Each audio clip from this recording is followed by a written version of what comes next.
माढ्याची जागा वाचवण्यासाठी स्वतः उपमुख्यमंत्री देवेंद्र फडणवीस पुन्हा एकदा ॲक्शन मोडमध्ये दिसतात। सोलापूर आणि माढा या पट्ट्यातील लोकप्रिय धनगर नेते उत्तमराव जानकर यांना देवेंद्र फडणवीसांनी नागपूरला बोलावलंय। विशेष म्हणजे जानकरांसाठी भाजपनं खास चार्टर्ड फ्लाइट पाठवलं। उत्तमराव जानकर, जयकुमार गोरे, रणजितसिंह नाईक निंबाळकर आणि शहाजी बापू पाटील हे सर्वजण या विशेष विमानात बसून सकाळी 7:30 वाजता नागपूरसाठी रवाना झाले।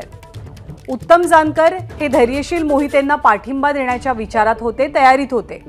मात्र तसं झालं असतं तर महायुतीचे उमेदवार रणजितसिंह नाईक निंबाळकर यांना मोठा फटका बसू शकतो असं भाजपला वाटलं आणि मग म्हणूनच उत्तमराव जानकरांना आपल्याकडे वळवण्याचे प्रयत्न भाजपनं सुरू केलेत आणि त्याचाच एक भाग म्हणून बारामतीला विशेष विमान पाठवलं गेलं आणि इतकंच नाही तर जानकरांना दिल्लीमध्ये अमित शहांची भेट घडवून देतो असं आश्वासन सुद्धा दिलं गेल्याची माहिती मिळते।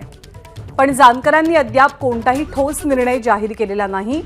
फडणवीसांसोबत चर्चा झाल्यावर आपण कार्यकर्त्यांशी बोलू आणि निर्णय जाहीर करू असं जानकर म्हणाले।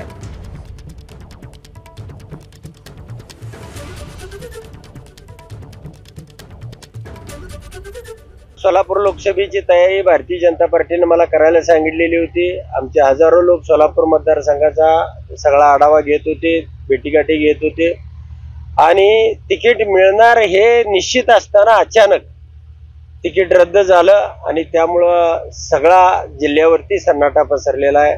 सगळं वातावरण गेल्या 15-20 दिवसापासून दूषित झालेलं आहे आणि त्यामुळं आता मुंबईमध्ये ऑपरेशन होतंय का दिल्लीला होतंय माहित नाही, परंतु निघालेला आहे। एबीपी माझा, उघडा डोळे बघा नीट।